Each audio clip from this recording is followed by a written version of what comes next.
എൻ്റെ സ്ഥലം പത്തനംതിട്ടയിൽ നിന്നാണ്. എൻ്റെ പേര് ജെസ്സി. ഞാൻ ആദ്യമായി ഉടമ്പടി എടുത്തത് 4/1/2021 ഞാനിവിടെ വന്ന് 6 നിയോഗങ്ങൾ വെച്ചിരുന്നു.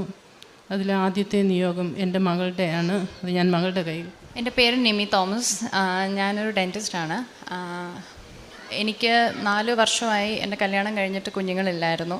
ലാസ്റ്റ് 2 വർഷമാണ് ഞങ്ങൾ കൂടുതലായിട്ട് മനസ്സിലാക്കിയത് കുറച്ച് ബുദ്ധിമുട്ടുണ്ട് എന്നുള്ളത്. എല്ലാവർക്കും പരിചിതമായിരിക്കും. PCOD എന്ന് പറഞ്ഞൊരു കണ്ടീഷനായിരുന്നു. അതിൽ നമ്മൾക്ക് ഓവുലേഷൻ അല്ല അണ്ടവിസർജനം വന്നിട്ട് ഒന്നെങ്കിലും അത് ഒരേ ഒരു ക്രമത്തിലായിരിക്കില്ല, അല്ലെങ്കിൽ അത് ഒട്ടും കാണില്ല.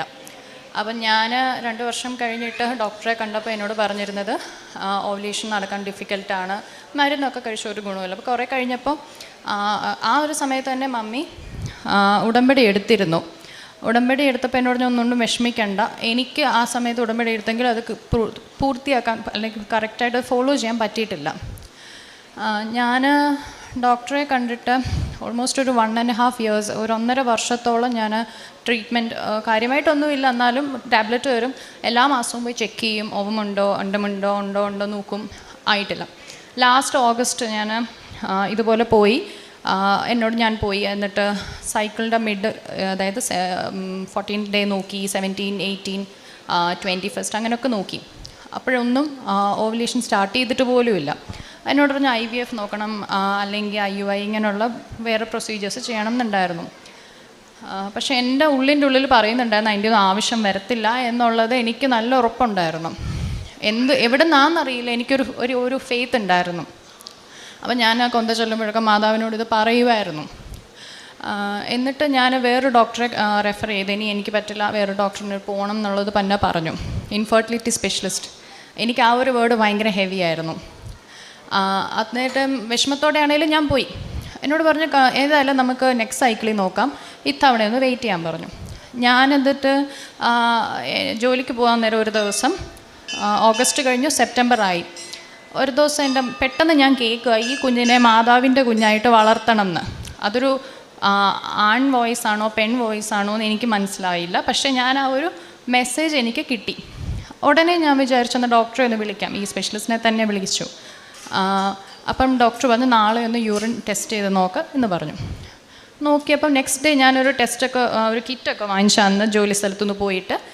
എന്നിട്ട് എനിക്ക് നമുക്ക് അറിയാം ഓവുലേഷൻ നടന്നിട്ടില്ല, ഇതൊന്നും സയൻറ്റിഫിക്കായിട്ട് നോക്കിയാൽ നടക്കുന്ന കാര്യമല്ല, നമുക്കറിയാം. എന്നാലും ഒരു ഹോപ്പ് ഉണ്ടായിരുന്നു. നെക്സ്റ്റ് ഡേ മോർണിംഗ് രാവിലെ ഞാൻ എണ്ണീറ്റ് നോക്കി, UPT ടെസ്റ്റ് പോസിറ്റീവ് ആയിരുന്നു. അന്നേരം ഞാൻ ആലോചിക്കുന്നത് ഇത്രയും അടുപ്പിച്ചുള്ള ദിവസങ്ങൾ, ആ 1 മാസവും ഞാൻ കണ്ടിന്യൂസ് പോയി നോക്കും. ഇപ്പം സ്കാനിൽ എനിക്ക് കാണാം ഒന്നുമില്ല, അവിടെ ഓവം ഇല്ല. ഇത് എങ്ങനെ നടന്നു എന്ന് എനിക്കറിയത്തില്ല. ഇതിപ്പം ഞാൻ ഇത്രയും ഡിസ്ക്രിപ്റ്റീവായിട്ട് പറയുന്നത്, ഇത്രയും വിശദീകരിച്ച് പറയുന്നത്, എന്നെപ്പോലെ വിഷമിക്കുന്ന ആരെങ്കിലും ഉണ്ടെങ്കിൽ ഹോപ്പ് വിടണ്ട, മാതാവെല്ലാം നോയിക്കോളും എന്നുള്ള ഒരു നിങ്ങൾക്ക് ഒരു വിശ്വാസം കൂടി വരാൻ വേണ്ടിയിട്ടാണ് ഞാൻ പറയുന്നത്. ഞാൻ കാരണം ഒരുപാട് വിഷമിച്ചിട്ടുണ്ട്. ഞാൻ ഡോക്ടറിൻ്റെ അടുത്ത് പോകുമ്പോഴും, ഞാൻ അവിടെ ചെല്ലുമ്പോൾ പ്രഗ്നൻ്റ് ആയിട്ട് എല്ലാവരും ഹസ്ബൻഡും വൈഫും ഇങ്ങനെ 7 മാസം 8 മാസമൊക്കെ ആയിട്ട് വന്നിരിക്കുമ്പോൾ ഞാനിങ്ങനെ ഒരു കോർണറിൽ പോയി അനങ്ങാതെ ഇങ്ങനെ ഇരിക്കും. ഞാൻ ഹസ്ബൻഡിനെ കൊണ്ടുപോയില്ലായിരുന്നു, ഇല്ലാത്ത ദിവസം ഞാൻ ആ ടൈം നോക്കിയായിരുന്നു പോകുന്നത്. പിന്നെ പറയാനുള്ളത്, മമ്മിയുടെ അതുപോലെ കണ്ണീരുള്ള ഒരു പ്രാർത്ഥന ഉണ്ടായിരുന്നു. അതേപോലെ എൻ്റെ ഹസ്ബൻഡിൻ്റെ അമ്മയും മാതാവിൻ്റെ അത്രയും വിശ്വസിക്കുന്ന ഒരു ആളാണ്. ഇവരുടെ 2 പേരുടെയും പ്രാർത്ഥനയുണ്ട്, പിന്നെ എൻ്റെ ഹസ്ബൻഡിൻ്റെ വിഷയമുണ്ട്. ഇതെല്ലാം മാതാവിനോടാണ്, അങ്ങോട്ടാണ് ഇവരെല്ലാം ഏൽപ്പിച്ചിരുന്നത്. അപ്പോൾ എൻ്റെ മാതാവിൻ്റെ കുഞ്ഞായിട്ട് വളർത്തിക്കോണമെന്ന് കിട്ടിയ മെസ്സേജ് ഞാൻ ഇതാ എൻ്റെ മോള് കഴിഞ്ഞ മെയ് 16 ജനനം, 1.5 മാസമായി. ഒന്ന് തിരികെ കാണിക്കാമോ? ഇതാ എൻ്റെ ഞങ്ങളുടെ കുഞ്ഞ്. അപ്പോൾ ഈ കുഞ്ഞിനെ മാതാവിൻ്റെ കുഞ്ഞായിട്ട് തന്നെ ഞാൻ അങ്ങോളം വളർത്തിക്കോളാം എന്ന് ഞാൻ ഈ അൽത്താരയിൽ നിന്ന് മാതാവിനോട് പറയുന്നു. എന്നും നന്ദിയുള്ളതായിരിക്കും, എന്നും.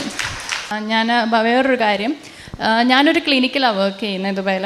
അവിടെ എൻ്റെ കൂടെ ഉണ്ടായിരുന്ന നേഴ്സുണ്ട്, സൗമ്യ നേഴ്സ്. പുള്ളിക്കാർക്ക് 8 വർഷമായിട്ട് കുഞ്ഞുങ്ങളില്ല, കല്യാണം കഴിഞ്ഞിട്ട്. അപ്പോൾ ഈ വിവരം അറിഞ്ഞ് എൻ്റെ അടുത്ത് വന്ന് എന്നെ കൺഗ്രാജുലേറ്റ് ചെയ്തു. പക്ഷേ നമ്മൾക്ക് മനുഷ്യരല്ല, നമുക്കൊക്കെ ആഗ്രഹങ്ങൾ വരുമല്ലോ. ആ പാവ ഇരുന്നങ്ങ് കരഞ്ഞു. 8 വർഷമായിട്ട് കുഞ്ഞുങ്ങളില്ലാത്തതെന്ന് ഓർത്തോണം. കരഞ്ഞപ്പം എനിക്കത് സഹിച്ചില്ല. അപ്പം ഞാൻ മമ്മിയോട് ഇങ്ങനെ ഫോൺ വിളിച്ചപ്പോൾ കാര്യം പറഞ്ഞു. അപ്പം എൻ്റെ കയ്യിൽ ഉടമ്പടി വസ്തുക്കളൊക്കെ ഉണ്ടായിരുന്നു, ഉപ്പും തൈലവും ഒക്കെ ഉണ്ടായിരുന്നു.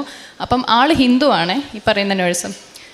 അപ്പം ഈ നേർച്ച വസ്തുക്കളൊക്കെ ഞാൻ കൊടുത്തു, കൊന്ത ചൊല്ലാനും പറഞ്ഞു കൊടുത്തു. അറിയായിരുന്നു, എന്നാലും ഞങ്ങൾ ഒരുമിച്ചിരുന്ന് കരഞ്ഞുകൊണ്ട് അത് കൊന്ത ചൊല്ലിയത്.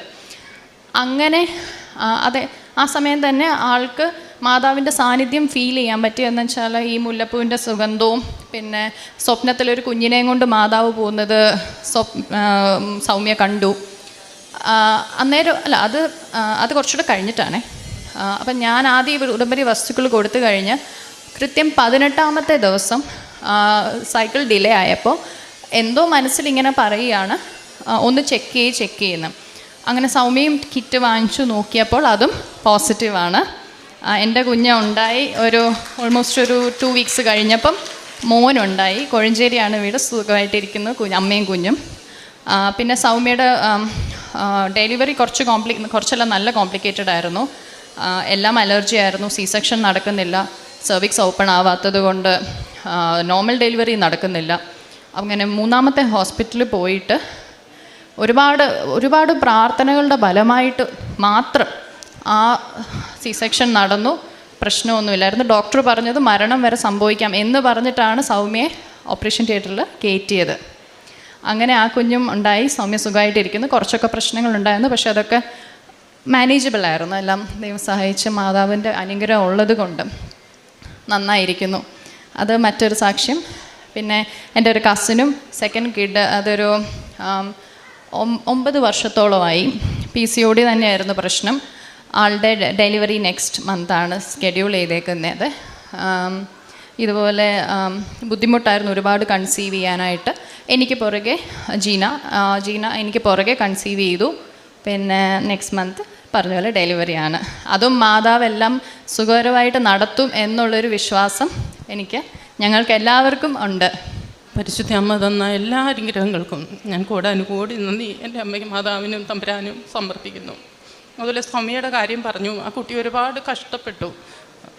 ഒരുപാട് ആ കുട്ടി ഓപ്പറേഷൻ തിയേറ്ററിലൊക്കെ കിടന്നു. ഓപ്പറേഷൻ പോലും പറ്റത്തില്ല, എല്ലാ മരുന്നും അലർജിയാണ്, മരണം വരെ സംഭവിക്കാമെന്ന് ഡോക്ടർ പറഞ്ഞെടുത്ത് പോലും മാതാവും അനുഗ്രഹിച്ച് ഒരാൺകുഞ്ഞിനെ കൊടുത്തു.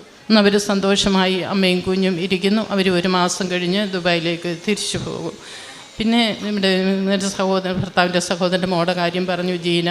അവളും ഇപ്പോൾ പ്രഗ്നൻ്റാണ്. സമയങ്ങളൊക്കെ അടുത്ത് വരുന്നു. എല്ലാവരുടെയും പ്രാർത്ഥന അവരോട് കൂടെ ഉണ്ടായിരിക്കണം. പിന്നെ പ്രേക്ഷിത പ്രവർത്തനം ചെയ്യുന്നത് പത്രമൊക്കെ വാങ്ങിച്ച് ഞങ്ങളിവിടെ വന്നിട്ട് എല്ലാ മാസവും ഇവിടെ വന്ന് പത്രമൊക്കെ വാങ്ങിച്ച് ബസ് സ്റ്റാൻഡുകളിലും കടകളിലും വീടുകളിലും ഒക്കെ നടന്ന് വിതരണം ചെയ്യും. പിന്നെ അതുപോലെ കാരുണ്യ പ്രവൃത്തി, ഞാൻ വയ്യാത്ത ആൾക്കാരെ വീടുകളിൽ പോയി കാണും. ഈ സ്ട്രോക്കൊക്കെ വന്ന് കിടക്കുന്നവരെയും ബുദ്ധിമുട്ട് അനുഭവിക്കുന്നവരുടെയൊക്കെ അരി സാധനങ്ങളൊക്കെ വാങ്ങിച്ചുകൊണ്ട് എന്നെ കഴിയുന്നത് പോലെ എല്ലാ വീടുകളിലും ഞാൻ എന്നെക്കൊണ്ട് മാക്സിമം പറ്റുന്നിടത്തൊക്കെ ഞാൻ ഇപ്പോൾ 2 മാസമായി കുഞ്ഞൊക്കെ ഉള്ളതുകൊണ്ട് എനിക്കധികം ചെയ്യാൻ പറ്റുന്നില്ല. എന്നാലും ഇവരിപ്പോൾ 14-ാം തീയതി തിരിച്ചു പോകും. കുഞ്ഞിൻ്റെ മാമോദീസയാണ് 18-ാം തീയതി. അത് കഴിഞ്ഞ് അവർ ദുബായിലേക്ക് തിരിച്ചു പോകും. പോയി കഴിഞ്ഞിട്ട് എന്നെ കഴിയുന്നോളം മാതാവിനും ഈശോയ്ക്കും വേണ്ടി എല്ലാം ചെയ്യാൻ ഞാൻ ആഗ്രഹിക്കുന്നു. പിന്നെ ഞങ്ങളുടെ കൂട്ടത്തിൽ ഞങ്ങൾക്കൊരു ഗ്രൂപ്പുണ്ട്, 13 പേരടങ്ങുന്ന ഒരു ഗ്രൂപ്പ്. ആ ഗ്രൂപ്പിൽ ഞങ്ങളെല്ലാവരും എപ്പോഴും അങ്ങോട്ടും ഇങ്ങോട്ടും എന്ത് പ്രശ്നം വന്നാലും പരസ്പരം പറഞ്ഞ് എല്ലാവരും മറ്റുള്ളവർക്ക് വേണ്ടി പ്രാർത്ഥിക്കും. അതിപ്പോൾ 2 പേരിവിടെ ഉണ്ട്. ഒന്ന് സുമിത പുള്ളിക്കാരി ക്രൈസ്തവയാണ്. ഒരു ദിവസം ഞാനിങ്ങനെ പ്രാർത്ഥിച്ചുകൊണ്ടിരിക്കുമ്പോൾ ഈശോ എന്നെ കാണിച്ചു തരികയാണ്. സുമിതയെ കാണുന്നു, അവൾ ഒരുപാട് ചൂട് അനുഭവിക്കുന്നു, ഫാൻ കാണുന്നു. അപ്പോൾ ഞാൻ അവളെ ഇങ്ങനെ വിളിച്ചു, എന്താടി നിനക്ക് പ്രശ്നമെന്ന് ചോദിച്ചപ്പോൾ മമ്മി ഭയങ്കര ചൂടാണ്, കിടക്കാൻ പറ്റത്തില്ലല്ലോ എന്ന് പറഞ്ഞു. ഞാൻ അന്ന് തന്നെ അവളെ വിളിച്ച്, അവിടേക്ക് ഫാൻ ഉണ്ടായിരുന്നു, അവിടെ ഭർത്താവ് അവളുമായിട്ട് സ്വല്പം അകലത്തിലൊക്കെയാണ്. ആ ഫാനും കിണറിൻ്റെ മോട്ടറും എല്ലാം മനുഷ്യൻ അഴിച്ചുകൊണ്ട് പോയി. അവൾ 2 പെൺകുഞ്ഞുങ്ങളും വയ്യാത്തൊരു സഹോദരനുമായിട്ട് വളരെ കഷ്ടത്തിലാണ് അവൾ ജീവിക്കുന്നത്. അപ്പോൾ അതെല്ലാം അങ്ങനെയൊക്കെ എനിക്ക് ചെയ്യാൻ കഴിഞ്ഞിട്ടുണ്ട്. മുന്നോട്ടും ഇങ്ങനെയുള്ള കാര്യങ്ങളൊക്കെ ചെയ്യാൻ ദൈവം തമ്പുരാനെ എനിക്കിടയാക്കണമേ എന്ന് ഞാൻ പ്രാർത്ഥിക്കുന്നു. എൻ്റെ മാതാവിനും ഈശോയ്ക്കും കോടാനുകോടി നന്ദി ഞാൻ സമർപ്പിക്കുന്നു. സങ്കീർത്തനം 116:13 ഇങ്ങനെ പറയുന്നുണ്ട്, കർത്താവിൻ്റെ മേൽ ചൊരിഞ്ഞ അനുഗ്രഹങ്ങൾക്ക് ഞാൻ എന്ത് പകരം കൊടുക്കും? രക്ഷയുടെ പാനപാത്രം എടുത്തുയർത്തി കർത്താവിൻ്റെ നാമം ഞാൻ വിളിച്ചപേക്ഷിക്കും. ഇപ്പോൾ നമ്മൾ കേട്ട നിമ്മി തോമസിൻ്റെ സാക്ഷ്യം. ഒരു ഡോക്ടറാണ്, തൻ്റെ കൂടെ വർക്ക് ചെയ്യുന്ന ഒരു സ്റ്റാഫ് നേഴ്സിൻ്റെ കാര്യം, അതുപോലെ തന്നെ നമ്മൾ കേട്ടു സഹോദരിയുടെ കാര്യം. ഇവരുടെ 3 പേരുടെയും ജീവിതത്തിൽ പരിശുദ്ധ അമ്മ ചൊരിഞ്ഞ വലിയ അനുഗ്രഹത്തിനാണ് അവർ നന്ദി പറയുന്നത്. ശാസ്ത്രീയപരമായിട്ട് മെഡിക്കൽ സയൻസിൻ്റെ എല്ലാ വശങ്ങളും അറിയാവുന്ന ഒരു സഹോദരി തൻ്റെ വിശ്വാസത്തിൻ്റെ ആഴത്തിൽ നിന്നുകൊണ്ട് ഇത് സംഭവിക്കുകയില്ല എന്നറിയാം, മാനുഷികമായിട്ടിത് സംഭവിക്കില്ല എന്നറിയാം, എന്നിരുന്നാലും ദൈവത്തിൽ പൂർണ്ണമായിട്ട് ആശ്രയിച്ചുകൊണ്ട് മുന്നോട്ട് പോയപ്പോൾ, തൻ്റെ പ്രാർത്ഥനാ ജീവിതം മുന്നോട്ട് കൊണ്ടുപോയപ്പോൾ, തൻ്റെ ഉടമ്പടി ജീവിതം മുന്നോട്ട് കൊണ്ടുപോയപ്പോൾ അവരുടെ ജീവിതത്തിൽ ദൈവം ചൊരിഞ്ഞ വലിയ അനുഗ്രഹമാണ് നമ്മളിപ്പോൾ അനുഭവ സാക്ഷ്യമായിട്ട് കേട്ടത്. ഈ സഹോദരി പറയുകയുണ്ടായി, എനിക്ക് ഒരു സ്വരം കേൾക്കുവാനായിട്ട് സാധിച്ചു എന്ന്. ഉടമ്പടിയുടെ ഒരു ഏറ്റവും വലിയ പ്രത്യേകതയാണ് ഒരു കമ്മ്യൂണിക്കേഷൻ നടക്കുക എന്നുള്ളത്. പരിശുദ്ധ അമ്മ അല്ലെങ്കിൽ ഈശോ തന്നെ നമ്മളോട് വ്യക്തമായിട്ടും കൃത്യമായിട്ടും ഉടമ്പടിയിൽ സംസാരിക്കും എന്നുള്ളതാണ് ഏറ്റവും വലിയ ഉടമ്പടിയുടെ ഒരു കാര്യമെന്ന് പറയുന്നത്. അതുപോലെ തന്നെ ഈ സഹോദരി പറഞ്ഞു, എൻ്റെ അപ്പൻ്റെയും അമ്മയുടെയും പ്രാർത്ഥനാ ജീവിതമാണ് എനിക്ക് ബലം നൽകിയതെന്ന്.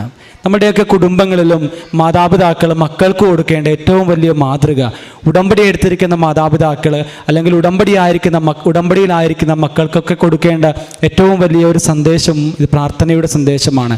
പ്രാർത്ഥനയുടെ ജീവിതാനുഭവം നമ്മുടെ മക്കൾക്ക് പകർന്നു കൊടുക്കുമ്പോഴാണ് അവരുടെ വിശ്വാസം വർദ്ധിക്കുന്നത്.